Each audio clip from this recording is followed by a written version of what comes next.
Hello, Maggie here, Director of Cooking at the Institute. I'm going to show you how to make a wholesome low-carb bread. Now, I developed this recipe probably about 2 years ago when I went on a low-carb diet myself. And I think one of the things I did miss a lot was bread. And the ingredients is this is also grain-free and gluten-free, so it suits many palates. So the main ingredients is ground almonds or almond flour. Now they're very similar. If you can't source almond flour, try and source ground almonds and then put them through a sieve so you get a very fine product. I also have coconut flour in here. I have finely ground flax seeds or linseed seeds, and I have 2 raising agents, baking soda and baking powder, and some salt. Like any bread recipe, you always sort of mix the dry ingredients in a bowl and then you mix the wet ingredients in a separate bowl. So, and I also have loads of seeds here. So I have already sieved the 4 ingredients I mentioned there in here, along with the raising agents, and now I'm adding the seeds. And we give them a little mix. You can use that with your hands, or I'm using a spatula here. There's nothing like homemade bread baking in your kitchen. The smells are fabulous. Now that's quite well mixed there. You just need to make sure your raising agent is well mixed through the flour ingredients. Now, just putting that forward a little bit. My wet ingredients here are buttermilk, 2 whole eggs, some olive oil and some molasses. So I'm actually going to put the molasses in first, and that is 2 teaspoons of molasses. I'm wearing my gloves today again. I'm just trying to not get my fingers covered with this sticky stuff. Now, molasses itself, it's really rich in B vitamins, iron, and lots of other nutrients. And the reason I'm putting it in is just to sort of sweeten this bread ever so slightly. It's bringing loads of nutrients to the table, so don't worry about thinking you're adding sugar. It's really good quality sugar. Now I'm going to add 2 tablespoons or 1.5 tablespoons of olive oil. And the olive oil helps keep this bread moist.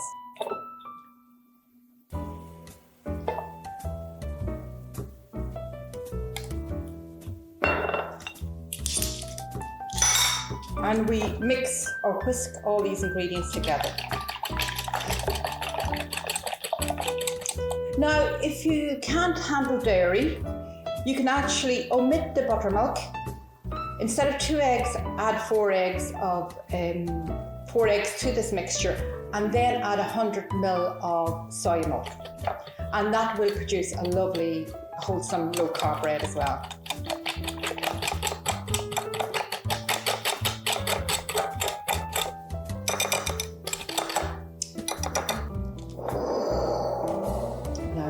Swapping this around again. You need to be pretty nifty when mixing this together. Once I start adding the wet ingredients, I always hold back about 50 ml or maybe up to 100 ml of this mixture, just in case I don't need it, because eggs do vary in size. Mix this in first. And because you're using flax seeds in this and coconut flour, that's really going to absorb the liquid really quick. So please don't go off and make a phone call in the middle of mixing this bread, because you'll come back and all the liquid will have absorbed. So you need to be quick, as I said. As soon as it's all mixed, we get it into the oven. And this mixture is nearly more of a batter than a dough mixture.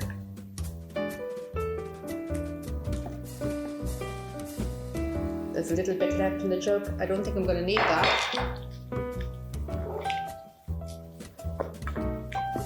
And you can see how wet that mixture is.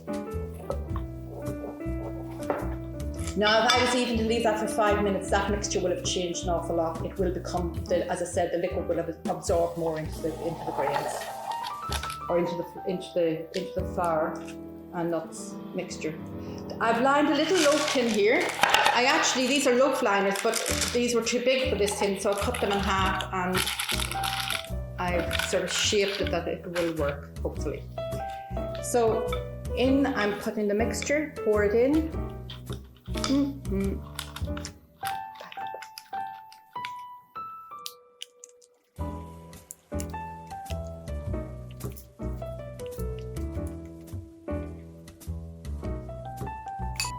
Now, this is quite a deep loaf tin, so this will take about, I would say, probably 40 minutes in the oven, 40 to 50 minutes probably, actually. Depending on the depth of the loaf, it takes anywhere between, normally takes anywhere between 30 and, as I said, up to 50 minutes. It goes into the oven at 170 degrees Celsius. I'm just sprinkling a few sesame seeds on top of it here, just to give it a wee bit of extra crunch when it comes out. And we'll stick it in the oven here. Now, I actually have the recipe in front of me here, just to give you a few extra tips. As I said earlier, you need to mix the wet ingredients really quickly and get it into the oven straight away. And use a little skewer or something to test the bread to see that it's done at the end as well. And the other thing is, this bread is quite costly to make, so I suggest when it cools down, slice it into individual slices and then put it into your freezer, or use it, if you're not going to use it right away, that is. It'll keep for 3 or 4 days. It's not like normal gluten-free bread or normal bread you buy in the shop or normal bread you bake. When this bread gets a bit older, it goes really weird. It becomes near enough, it goes back to its raw mixture. It looks like an alien, and I can't explain it. It's probably because it's so high in protein. And it doesn't go blue moldy like normal bread would do. So just be cautious of that. And lastly, because this is a low carb bread, I'm just going to give you I worked out the fat content and the carb content per slice. You will get about 10 slices out of it. And they are calculated, it's about 21% fat per slice, 2 to 3% sugar, carbohydrates, and 14% fiber, 14% protein. And just to bring this in, this is our loaf.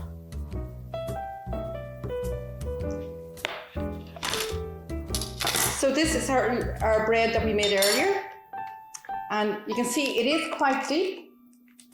And I'm just going to try a slice. It's cool now, so that's lovely. And I'm going to just take a slice from it so you can see what it looks like. We remove the paper there.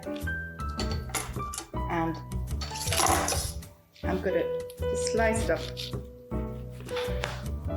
And you can see how lovely that is inside. And the texture is lovely and soft. And I'm just going to try a little bit here to see what it tastes like. A little bit of butter on top. As I said, bread and butter. I love those.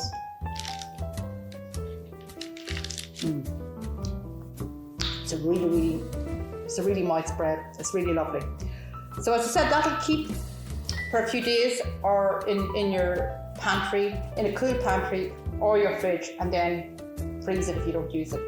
So try it out. We have lots more variations of this low carb bread on our website. So go to the website. I think there's 3 or 4 versions of this one loaf up there. And if you like this video, give us a like and share, and check out our recipes on the website.